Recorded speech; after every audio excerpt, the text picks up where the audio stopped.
ਸਤਿ ਸ਼੍ਰੀ ਅਕਾਲ ਜੀ। ਮੈਂ ਆਸ ਕਰਦਾ ਤੁਸੀਂ ਸਾਰੇ ਠੀਕ ਹੋਵੋਗੇ ਤੇ ਤੰਦਰੁਸਤ ਹੋਵੋਗੇ।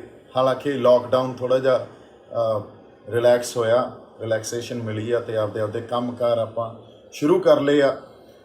ਮੈਂ ਰੂਬਰੂ ਇਸ ਕਰਕੇ ਹੋ ਰਿਹਾ, ਪਿਛਲੇ ਦਿਨੀ ਮੈਂ ਸਾਡੇ ਜਿਹੜੇ MP ਆ, ਮੈਂਬਰ ਆਫ ਪਾਰਲੀਮੈਂਟ ਆ, ਰਵਨੀਤ ਬਿੱਟੂ, ਉਹਨਾਂ ਦਾ ਇੱਕ ਲਾਈਵ ਸੈਸ਼ਨ, ਇੱਕ ਵੀਡੀਓ ਸੁਣਿਆ। ਮੇਰੇ ਕਿਸੇ ਦੋਸਤ ਨੇ ਸ਼ੇਅਰ ਕੀਤਾ ਹੋਇਆ ਸੀ ਤਾਂ ਮੈਨੂੰ ਸੁਣਨ ਦਾ ਮੌਕਾ ਮਿਲਿਆ।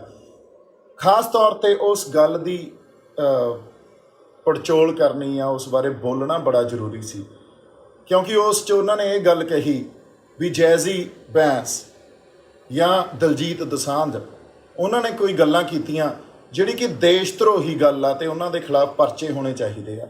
ਮੈਨੂੰ ਐਂ ਲੱਗਦਾ ਸਾਡੇ ਜਿਹੜੇ ਮੈਂਬਰ ਆਫ ਪਾਰਲੀਮੈਂਟ ਆ ਸਤਿਕਾਰਯੋਗ ਆ, ਪਰ ਗੱਲ ਇਸ ਗੱਲ ਨੂੰ ਸਮਝਣ ਦੀ ਬਹੁਤ ਜ਼ਰੂਰਤ ਆ। ਇਸ ਕਰਕੇ ਜ਼ਰੂਰਤ ਆ, ਇਹ ਗੱਲਾਂ ਨੂੰ ਹਮੇਸ਼ਾ ਇਸੇ ਤਰ੍ਹਾਂ ਹੀ ਦੇਖਿਆ ਗਿਆ। ਪਹਿਲਾਂ ਵੀ ਕਿਸੇ ਨੇ ਕੋਈ ਵੱਖਰੀ ਸੋਚ ਦੀ ਗੱਲ ਕੀਤੀ ਆ, ਇਹਨਾਂ ਨੂੰ ਹਮੇਸ਼ਾ ਹੀ ਦੇਸ਼ ਧਰੋਹੀ, ਐਂਟੀ ਨੈਸ਼ਨਲ ਜਾਂ ਇਸੇ ਨਜ਼ਰੀਏ ਤੋਂ, ਇਸੇ ਸੋਚ ਤੋਂ, ਇਸੇ ਵਿਚਾਰਧਾਰਾ ਤੋਂ ਦੇਖਿਆ ਜਾਂਦਾ ਤੇ ਇਸ ਕਰਕੇ ਅਸੀਂ ਇਸ ਗੱਲ ਦੀ ਤਹਿ ਤੱਕ ਨਹੀਂ ਪਹੁੰਚ ਪਾਉਂਦੇ। ਇਸ ਗੱਲ ਦੀ ਪੜਚੋਲ ਹੋਣੀ, ਇਹਨੂੰ ਐਨਾਲਾਈਜ਼ ਕਰਨਾ ਬਹੁਤ ਜ਼ਿਆਦਾ ਜ਼ਰੂਰੀ ਆ। ਦੇਖੋ, ਤੁਸੀਂ ਦੇਸ਼ ਦੇ ਹਿੱਤ 'ਚ ਜਾਂ ਦੇਸ਼ ਨੂੰ ਅੱਗੇ ਰੱਖ ਕੇ ਮਾਈਨੋਰਿਟੀਜ਼ ਆ ਨਾ, ਜਿਹੜੀਆਂ ਇਸ ਦੇਸ਼ 'ਚ ਮਾਈਨੋਰਿਟੀਜ਼ ਆ, ਉਹਨਾਂ ਨੂੰ ਇਨਸਿਕਿਉਰ ਨਹੀਂ ਫੀਲ ਕਰਾ ਸਕਦੇ। ਉਹ ਚਾਹੇ ਮਾਇਓਜ਼ ਹੋਣ, ਮਾਇਓਵਾਦ, ਉੱਥੇ ਵਾਇਲੈਂਸ ਹੋਈ ਜਾਂਦੀ ਆ। ਇੱਕ ਪਾਸੇ ਝਾਰਖੰਡ, ਬਿਹਾਰ ਵਾਲੇ ਪਾਸੇ ਨੈਕਸਲਾਈਟ ਮੂਵਮੈਂਟ ਚੱਲੀ ਜਾਂਦੀ ਆ, ਉੱਥੇ ਵਾਇਲੈਂਸ ਹੋਈ ਜਾਂਦੀ ਆ। ਇੱਕ ਪਾਸੇ ਪੰਜਾਬ 'ਚ ਇੱਕ ਬਹੁਤ ਵੱਡੀ ਜਨਸੰਖਿਆ ਜਾਂ ਇੱਕ ਬਹੁਤ ਵੱਡਾ ਵਰਗ ਆ ਜਿਨ੍ਹਾਂ ਨੂੰ ਇਹ ਲੱਗਦਾ ਵੀ ਸਾਡੇ ਨਾਲ ਧੱਕਾ ਕੀਤਾ ਜਾਂਦਾ ਜਾਂ ਸਾਡੇ ਨਾਲ ਬੇਇਨਸਾਫੀ ਹੁੰਦੀ ਆ। ਹੁਣ ਜਿਹੜੇ ਹਾਲਾਤ ਜਾਂ ਕੋਈ ਸਮੱਸਿਆ ਪੈਦਾ ਹੁੰਦੀ ਆ ਨਾ, ਉਹ ਕਿਸੇ ਹਾਲਾਤ ਦੇ ਚੱਲਦੇ ਕੋਈ ਸਮੱਸਿਆ ਪੈਦਾ ਹੁੰਦੀ ਆ ਤੇ ਉਹ ਹਾਲਾਤ ਜਦੋਂ ਬਣਦੇ ਆ, ਉਹਦੇ 'ਚ ਮੇਨਲੀ ਕਿਸੇ ਨਾ ਕਿਸੇ ਢੰਗ 'ਚ ਬੇਇਨਸਾਫੀ ਕੀਤੀ ਜਾਂਦੀ ਆ ਉਸ ਮਾਈਨੋਰਿਟੀ ਨਾਲ, ਉਸ ਵਰਗ ਨਾਲ। ਤੇ ਉਸ ਬੇਇਨਸਾਫੀ ਨੂੰ ਡੈਫੀਨੇਟਲੀ, ਜੇ ਬੇਇਨਸਾਫੀ ਹੋਊਗੀ ਤਾਂ ਉੱਥੇ ਤਣਾਅ ਵੀ ਪੈਦਾ ਹੋਊਗਾ ਤੇ ਟਕਰਾਅ ਵੀ ਪੈਦਾ ਹੋਊਗਾ।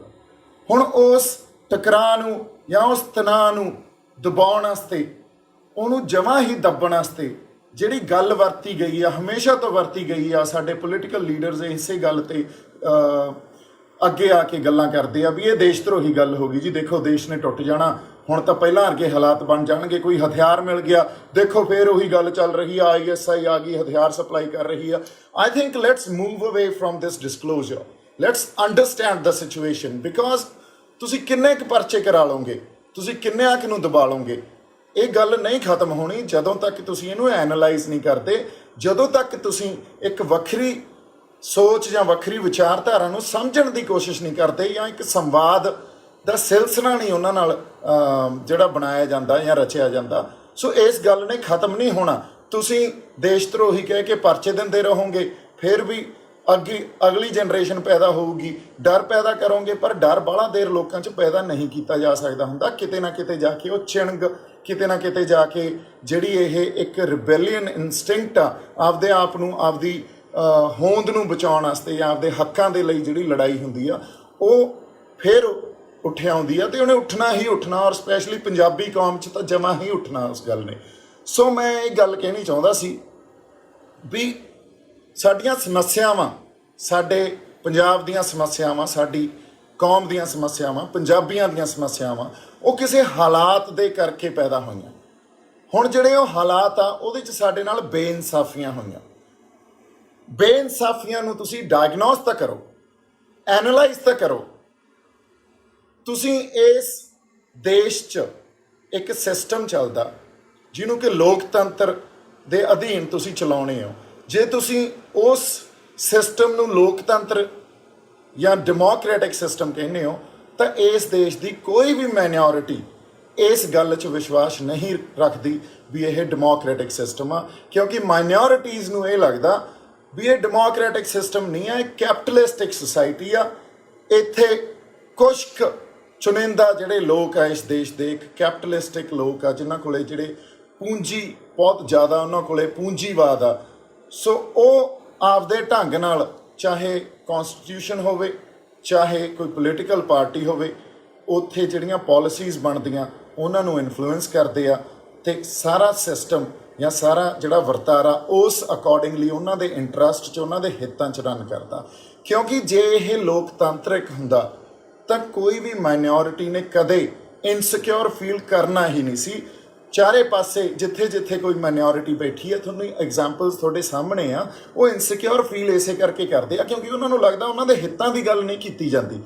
ਸੋ ਜਦੋਂ ਤੁਸੀਂ ਕਿਸੇ ਮਾਈਨੋਰਿਟੀ ਨੂੰ, ਜਦੋਂ ਤੁਸੀਂ ਵਿਲੱਖਣਤਾ ਦੀ ਗੱਲ ਕਰਦੇ ਹੋ, ਜਦੋਂ ਤੁਸੀਂ ਡਾਇਵਰਸਿਟੀ ਦੀ ਗੱਲ ਕਰਦੇ ਹੋ, ਜੇ ਕਲਚਰਲ ਡਾਇਵਰਸਿਟੀ ਨੂੰ ਐਕਸੈਪਟ ਨਹੀਂ ਕਰੋਗੇ, ਉਸ ਕਲਚਰਲ ਡਾਇਵਰਸਿਟੀ ਨੂੰ ਤੁਸੀਂ ਅਸਿਮੀਲੇਟ ਕਰਕੇ ਉਸੇ ਸਿਸਟਮ 'ਚ, ਉਸੇ ਵਰਤਾਰੇ 'ਚ ਮਿਲਾਉਣ ਦੀ ਕੋਸ਼ਿਸ਼ ਕਰੋਗੇ ਤਾਂ ਲੋਕ ਉੱਠਣਗੇ। ਲੋਕਾਂ ਨੇ ਆਪਦੀ ਆਵਾਜ਼ ਵੀ ਉਠਾਉਣੀ ਆ ਤੇ ਸਾਨੂੰ ਇਹ ਗੱਲ ਸਾਡੇ ਇਤਿਹਾਸ ਤੋਂ ਹੁਣ ਤੱਕ ਮਿਲਦੀ ਆਈ ਆ ਤੇ ਇਹਨੂੰ ਸਮਝਣ ਦੀ ਬਹੁਤ ਜ਼ਿਆਦਾ ਜ਼ਰੂਰਤ ਆ। ਇਹ ਗੱਲ ਤੁਸੀਂ ਦੇਖੋ, ਸਾਡੇ ਦੇਸ਼ 'ਚ ਨੈਸ਼ਨਲ ਲੈਵਲ 'ਤੇ ਦੋ ਪਾਰਟੀਜ਼ ਆ, ਇੱਕ ਆ ਕਾਂਗਰਸ, ਇੱਕ ਆ BJP। ਇੱਕ ਜਿਹੜੀ ਕਾਂਗਰਸ ਆ ਉਹ ਇਸ ਦੇਸ਼ ਦੀ ਮੈਜੋਰਿਟੀ ਨੂੰ ਰਿਪਰੈਜ਼ੈਂਟ ਕਰਦੀ ਆ, ਉਸ ਮੈਜੋਰਿਟੀ ਨੂੰ ਰਿਪਰੈਜ਼ੈਂਟ ਕਰਦੀ ਆ ਜਿਹਨੂੰ ਸੈਕੂਲਰ ਹਿੰਦੂਵਾਦ ਕਿਹਾ ਜਾ ਸਕਦਾ। ਉਹ ਥੋੜ੍ਹੇ ਸੈਕੂਲਰ ਲੋਕ ਆ, ਉਹਨਾਂ ਨੂੰ ਐਂ ਲੱਗਦਾ ਵੀ ਇੰਨਾ ਧੱਕਾ ਨਾ ਕਰੋ, ਕੋਈ ਨਹੀਂ ਆਪਾਂ ਆਰਾਮ ਨਾਲ ਚੱਲੋ, ਪਰ ਉਹਨਾਂ ਦੀ ਜਿਹੜੀ ਵਿਚਾਰਧਾਰਾ ਉਹ ਉਸੇ ਮੈਜੋਰਿਟੀ ਨੂੰ ਹੀ ਰਿਪਰੈਜ਼ੈਂਟ ਕਰਦੀ ਆ। ਮੈਜੋਰਿਟੀ ਇਸ ਦੇਸ਼ 'ਚ ਹਿੰਦੂ ਜਮਾਤ ਆ ਜਿਹੜੀ, ਉਸ ਦੀ ਆ।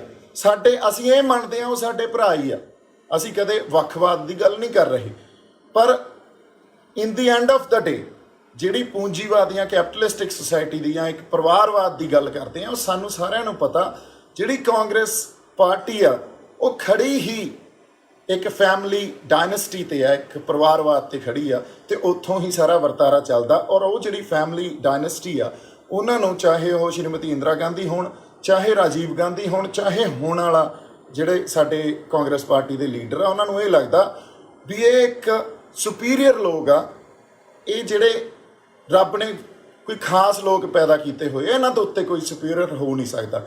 ਸੋ ਇਹ ਜਿਹੜਾ ਸੈਕੂਲਰ ਹਿੰਦੂਵਾਦ ਦੀ ਅਪਰੋਚ ਹੈ, ਇਹ ਬਹੁਤ ਖਤਰਨਾਕ ਆ। ਮਾਈਨੋਰਿਟੀ ਇਹਦੇ ਲਈ ਬੜਾ ਇਨਸਿਕਿਉਰ ਫੀਲ ਕਰਦੀ ਹੈ ਇਸ ਵਿਚਾਰਧਾਰਾ ਤੋਂ। ਦੂਜੇ ਪਾਸੇ ਦੂਜੀ ਵਿਚਾਰਧਾਰਾ ਜਿਹੜੀ ਇੱਕ ਕੱਟੜਵਾਦ, ਇੱਕ ਹਿੰਦੂ ਰਾਸ਼ਟਰ ਦੀ ਗੱਲ ਕਰਦੇ ਆ, ਇੱਕ ਹਿੰਦੂਤਵਾ ਦੀ ਗੱਲ ਕਰਦੇ ਆ। ਹੁਣ ਉਸ ਪਾਲਿਸੀ ਜਾਂ ਉਸ ਵਿਚਾਰਧਾਰਾ 'ਚ ਵੀ ਜਾਂ ਉਸ ਫਿਲਾਸਫੀ ਤੋਂ ਵੀ ਕੋਈ ਮਾਈਨੋਰਿਟੀ ਸੇਫ ਜਾਂ ਸਿਕਿਉਰ ਫੀਲ ਨਹੀਂ ਕਰ ਰਹੀ। ਸੋ ਜੇ ਨਹੀਂ ਕਰ ਰਹੀ ਤਾਂ ਜੇ ਉਹ ਮਾਈਨੋਰਿਟੀ ਆਪਦੇ ਹੱਕਾਂ ਲਈ ਆਪਦੀ ਆਵਾਜ਼ ਉਠਾਉਂਦੀ ਆ ਜਾਂ ਬੇਇਨਸਾਫੀ ਦੇ ਅਗੇਂਸਟ ਆਵਾਜ਼ ਉਠਾਉਂਦੀ ਆ ਜਾਂ ਕੁਝ ਪਾਲਿਸੀਜ਼ ਕ੍ਰੀਏਟ ਕੀਤੀਆਂ ਜਾਂਦੀਆਂ, ਘੜ ਦਿੱਤੀਆਂ ਜਾਂਦੀਆਂ, ਉਹਦੇ ਆਵਾਜ਼ ਅਗੇਂਸਟ ਆਵਾਜ਼ ਉਠਾਉਂਦੀ ਆ, ਤਾਂ ਤੁਸੀਂ ਉਹਨੂੰ ਐਂਟੀ ਨੈਸ਼ਨਲ ਜਾਂ ਦੇਸ਼ ਧਰੋਹ ਕਹਿ ਕੇ ਉਹਨੂੰ ਦਬਾ ਦਿੰਦੇ ਹੋ। ਅਸੀਂ ਇਹ ਇੱਕ ਸੋਸ਼ਲ ਟੈਰਰ ਕ੍ਰੀਏਟ ਕੀਤਾ ਜਾਂਦਾ। ਤੁਸੀਂ ਇਹ ਦੇਖ ਲਓ, ਸੋਸ਼ਲ ਟੈਰਰ ਇਹ ਕ੍ਰੀਏਟ ਕੀਤਾ ਜਾਂਦਾ ਵੀ ਸਟੇਟ ਜਾਂ ਕੋਈ ਸਰਕਾਰ ਆ, ਕੋਈ ਵੀ ਸਰਕਾਰ ਆ, ਜਦੋਂ ਉਹ ਰਾਜ ਕਰਦੀ ਆ ਉਹ ਕਿਸੇ ਨਾ ਕਿਸੇ ਵਿਚਾਰਧਾਰਾ ਦੇ ਉੱਤੇ ਰਾਜ ਕਰਦੀ ਆ। ਉਹ ਕੋਈ ਕਦੇ ਇਹ ਨਹੀਂ ਹੁੰਦਾ ਵੀ ਸਰਕਾਰ ਬਿਨਾਂ ਵਿਚਾਰਧਾਰਾ ਤੋਂ ਰਾਜ ਕਰੇ। ਸੋ ਇਸ ਕਰਕੇ ਇਹ ਦੋ ਹੀ ਵਿਚਾਰਧਾਰਾ ਇਸ ਦੇਸ਼ 'ਚ ਹਜੇ ਤੱਕ ਜਿਹੜੀਆਂ ਨੈਸ਼ਨਲ ਲੈਵਲ 'ਤੇ ਚੱਲਦੀਆਂ, ਅਤੇ ਜਿਹੜੇ ਸਾਡੇ ਅਲੀਟ ਆ, ਚਾਹੇ ਉਹ ਸਿੱਖ ਅਲੀਟ ਹੋਣ, ਚਾਹੇ ਸਾਡੇ ਹਿੰਦੂ ਬਾਈ ਹੋਣ, ਉਹ ਇਹਨਾਂ ਵਿਚਾਰਧਾਰਾ ਨੂੰ ਆਪਦੇ ਆਪ ਨੂੰ ਅਸਿਮੀਲੇਟ ਕਰ ਲੈਂਦੇ ਆ। ਸੋ ਫਿਰ ਤੁਸੀਂ ਜਿਹੜੀ ਘੱਟ ਗਿਣਤੀ ਜਾਂ ਘੱਟ ਵਰਗ, ਜਿਹੜੇ ਘੱਟ ਗਿਣਤੀ ਵਰਗ ਆ, ਉਹਨਾਂ ਦੇ ਇੰਟਰਸਟ ਦੀ ਤਾਂ ਗੱਲ ਕਦੇ ਸੁਣਦੇ ਹੀ ਨਹੀਂ। ਫਿਰ ਜੇ ਨਹੀਂ ਸੁਣਦੇ, ਉੱਥੇ ਤਣਾਅ ਅਤੇ ਟਕਰਾਅ ਪੈਦਾ ਹੁੰਦਾ। ਉਹ ਆਪਦੇ ਆਵਾਜ਼ ਜਾਂ ਹੱਕਾਂ ਲਈ ਆਪਦੀ ਆਵਾਜ਼ ਬੁਲੰਦ ਕਰਦੇ ਆ।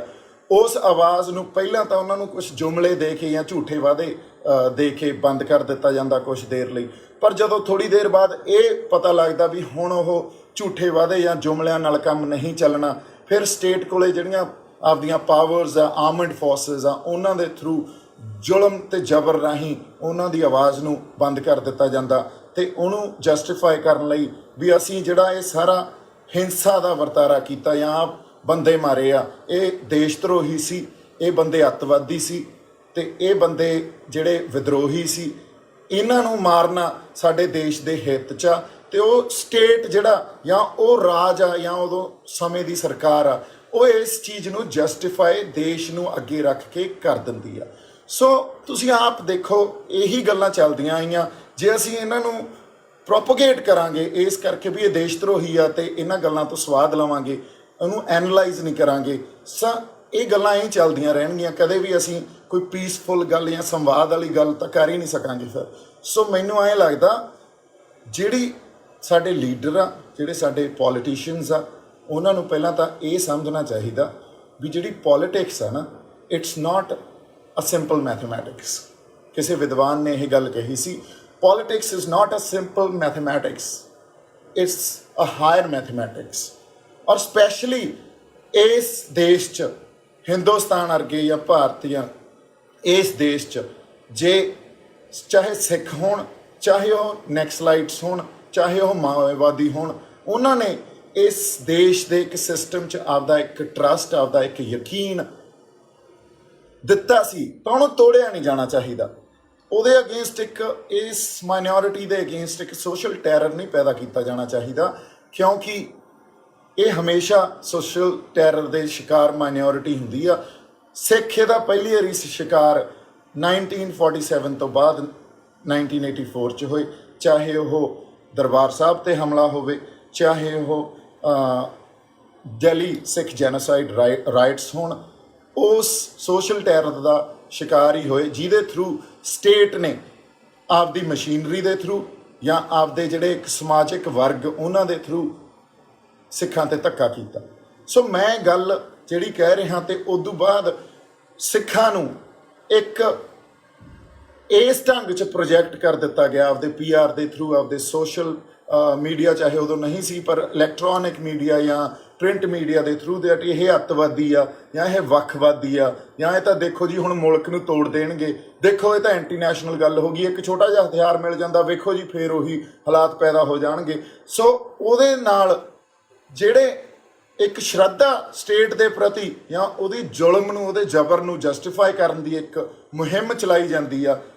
ਇਹਦੇ ਉੱਤੇ ਹੀ ਇਹ ਜਿਹੜੇ ਲੀਡਰਸ ਸਾਡੇ ਪੁਰਾਣੇ ਸੀ ਉਹ ਰਾਜ ਕਰਦੇ ਆਏ ਆ, ਅਤੇ ਮੈਂ ਤੁਹਾਨੂੰ ਹੱਥ ਜੋੜ ਕੇ ਬੇਨਤੀ ਕਰਦਾ ਵੀ ਇਹਨਾਂ ਚੀਜ਼ਾਂ ਨੂੰ ਪ੍ਰੋਪੋਗੇਟ ਨਾ ਕਰੀਏ, ਇਹਨਾਂ ਚੀਜ਼ਾਂ ਨੂੰ ਐਨਾਲਾਈਜ਼ ਕਰੀਏ, ਕਿਉਂਕਿ ਜੇ ਐਨਾਲਾਈਜ਼ ਕੀਤਾ ਹੁੰਦਾ ਤਾਂ ਪਰਚੇ ਕਰਨੇ ਉਹਦਾ ਹੱਲ ਨਹੀਂ ਆ। ਇਹਨੂੰ ਐਨਾਲਾਈਜ਼ ਕਰਕੇ ਜਦੋਂ ਅਸੀਂ ਆਪਸ 'ਚ ਬੈਠਾਂਗੇ, ਆਪਾਂ ਇੱਕ ਵੱਖਰੀ ਸੋਚ ਨੂੰ, ਸੰਵਾਦ ਦਾ ਇੱਕ ਪਲੇਟਫਾਰਮ ਦੇਵਾਂਗੇ, ਇੱਕ ਪੀਸਫੁਲ ਪਲੇਟਫਾਰਮ ਸਿਰਜਿਆ ਜਾਊਗਾ, ਤਾਂ ਫਿਰ ਉੱਥੇ ਕੋਈ ਵੀ ਵਾਇਲੈਂਸ ਵਾਲੀ ਗੱਲ ਨਹੀਂ ਆਉਣੀ। ਤੁਸੀਂ ਉਹਨਾਂ ਦੇ ਹੱਕਾਂ ਦੀ, ਕਿਉਂਕਿ ਹੱਕਾਂ ਲਈ ਮੇਰੇ ਖਿਆਲ 'ਚ ਆਪਦੀ ਗੱਲ ਕਰਨੀ ਉਹ ਤਾਂ ਇੱਕ ਮਾਣ ਵਾਲੀ ਗੱਲ ਹੁੰਦੀ ਆ, ਉਹਦੇ 'ਚ ਕੋਈ ਵੱਖਵਾਦੀ ਜਾਂ ਕੋਈ ਅੱਤਵਾਦ ਦੀ ਗੱਲ ਨਹੀਂ ਹੁੰਦੀ, ਕਿਉਂਕਿ ਅਸੀਂ ਆਪਦੇ ਹੱਕਾਂ ਲਈ ਹਮੇਸ਼ਾ ਤੋਂ ਹੀ ਲੜਦੇ ਆਏ ਹਾਂ। ਹਾਲਾਤ ਬਦਲਦੇ ਰਹਿੰਦੇ ਆ, ਰਿਐਲਿਟੀ ਬਦਲਦੀ ਰਹਿੰਦੀ ਆ, ਔਰ ਇਹਦੇ ਡਾਇਨਾਮਿਕਸ ਬਹੁਤ ਜ਼ਿਆਦਾ ਹੁੰਦੇ ਆ। ਇਹਨੂੰ ਬਹੁਤ ਸਿੰਪਲਿਸਿਟੀ ਇਸ ਤੌਰ 'ਤੇ ਨਹੀਂ ਦੇਖਿਆ ਜਾ ਸਕਦਾ। ਇਹ ਤਾਂ ਪੋਲੀਟੀਸ਼ੀਅਨਸ ਦੀ ਬਹੁਤ ਵੱਡੀ ਗਲਤੀ ਆ ਜੇ ਇਸ ਤਰ੍ਹਾਂ ਹੀ ਦੇਖਣ ਲੱਗ ਜਾਣ ਵੀ ਇਹ ਦੇਸ਼ ਧਰੋਹੀ ਗੱਲ ਆ ਜੀ, ਕਿਉਂਕਿ ਉਹਦੇ ਬਹੁਤ ਡਾਇਨਾਮਿਕਸ ਆ। ਉਹਨਾਂ ਡਾਇਨਾਮਿਕਸ ਨੂੰ ਸਮਝਣ ਦੀ ਕੋਸ਼ਿਸ਼ ਤਾਂ ਕੀਤੀ ਜਾਵੇ, ਉਹਨਾਂ 'ਤੇ ਸੰਵਾਦ ਤਾਂ ਰਚਾਇਆ ਜਾਵੇ, ਫਿਰ ਹੀ ਆਪਾਂ ਨੂੰ ਗੱਲ ਸਮਝ ਆਊਗੀ। ਸੋ ਮੈਂ ਇਹੀ ਗੱਲ ਕਹਿਣਾ ਚਾਹੁੰਦਾ ਸੀ ਵੀ ਜਿਹੜੇ ਸਾਡੇ ਪੋਲੀਟੀਕਲ ਲੀਡਰਸ ਆ ਉਹ ਬੜੇ ਇੰਟਲੈਕਚੁਅਲ ਆ। ਮੈਂ ਇਹ ਚਾਹਣਾ ਅਤੇ ਉਹਨਾਂ ਨੂੰ ਅਰਦਾਸ ਕਰਦਾ, ਗੁਜ਼ਾਰਿਸ਼ ਕਰਦਾ ਵੀ they have to rise above their intellectual caliber and try and understand the situation, try and understand the reality, and try and understand the dynamics of reality. Otherwise, it's a fundamental problem which earlier nobody could address, no political leader could address it properly, because ਇੱਕ state ਦੀ ਵਿਚਾਰਧਾਰਾ ਨੂੰ ਅੱਗੇ ਰੱਖ ਕੇ ਉਹ ਉਹਨਾਂ ਨੂੰ ਜਿਵੇਂ ਦਬਾਉਂਦੇ ਆ, ਉਹਨਾਂ 'ਤੇ ਜ਼ੁਲਮ ਜਾਂ ਜ਼ਬਰ ਕਰਦੇ ਆ। ਜੇ ਤੁਸੀਂ ਵੀ ਐਂ ਕਰਦੇ ਆਏ ਫਿਰ ਇੱਥੇ ਕੋਈ ਹੱਲ ਨਹੀਂ ਨਿਕਲਣਾ। ਸੋ ਇਸ ਕਰਕੇ ਇੱਕ ਪੀਸਫੁਲ ਜਿਹੜਾ ਮੇਰੇ ਖਿਆਲ 'ਚ ਡਿਸਕਸ਼ਨ ਜਾਂ ਇੱਕ ਸੰਵਾਦ ਆ ਜਿਹੜਾ ਉਹ ਰਚਿਆ ਜਾਣਾ ਚਾਹੀਦਾ। ਇੱਜ਼ਤ ਉਹਨਾਂ ਨੂੰ ਵੀ ਦੇਣੀ ਚਾਹੀਦੀ ਆ, ਉਹਨਾਂ ਦੀ ਵਿਚਾਰਧਾਰਾ ਜਾਂ ਉਹਨਾਂ ਦੀ ਜਿਹੜੀਆਂ ਸਮੱਸਿਆਵਾਂ ਉਹਨਾਂ ਨੂੰ ਵੀ ਸੁਣੋ। ਸੋ ਉਦੋਂ ਬਾਅਦ ਹੀ ਕੋਈ ਹੱਲ ਨਿਕਲ ਸਕਦਾ।